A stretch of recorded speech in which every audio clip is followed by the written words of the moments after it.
Considering taking your gardening to a new level with a backyard greenhouse? I'm here with Sam Maupin, who has 20 years experience working in greenhouses, and we're going to discuss greenhouses, how they're used, and their benefits. Sam, we're here in one of how many greenhouses here at the Brothers? Well, with greenhouses, it's really more about square footage and volume than it is about number. So we have about 30,000 square feet of covered growing area here. Most of that space is used for growing plants, but we also have some of it devoted to hard goods that we sell and workspaces that we use. Well, I'm curious about, for instance, this greenhouse and the others here. What are they made of and how old are they? Most of our space is covered by rigid polycarbonate plastic, and that's kind of expensive material, but it lasts a lot longer than the cheap sheet plastic that's also common for covering greenhouses.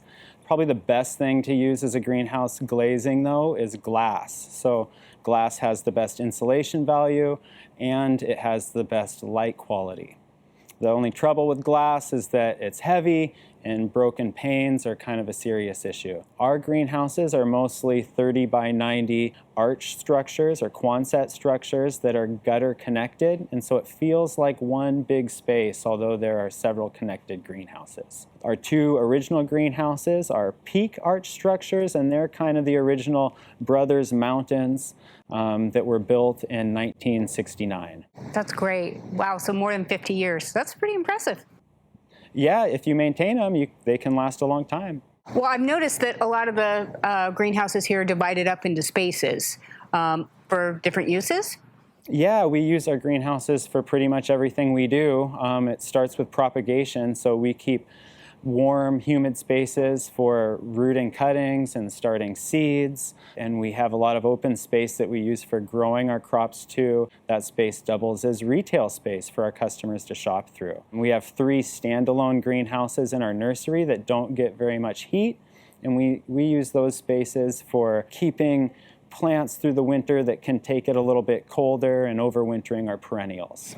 Well, this space we're in obviously is balmy and heated, but I imagine that it's hard to regulate the temperatures in these things, and they probably can get pretty hot in the summer, right? Yeah, totally. Ventilation is key. One thing we've been doing is installing passive cooling through roof vents on our greenhouses, and that's helped us get away from energy-intensive fans to keep the air cool. But it's hard to keep cool in the summer, for sure. So what are you using this particular space for? Well, we've got this packed full of fuchsias mostly, but it's production space. So we're keeping it warm and we're keeping it full. We're going to try to have as much available as possible come springtime. Well, I know that one of the things that most gardeners are interested in greenhouses for is being able to grow things that they can't grow outside or even in the average home.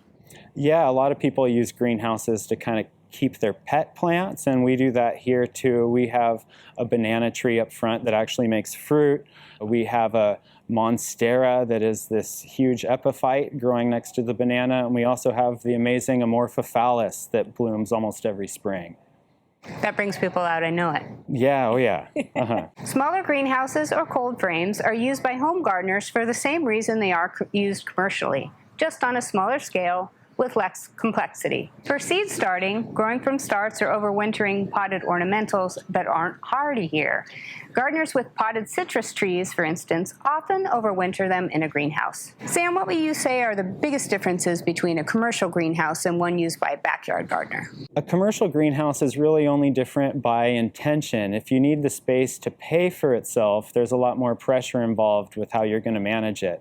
But a small, simple cold frame or an unheated greenhouse is so easy to build and so functional for extending your growing season that really everybody should consider keeping one. So let's keep in mind most crops only want to be in a greenhouse during the cold season. So people with backyard greenhouses often struggle when the sun gets too hot in the summer.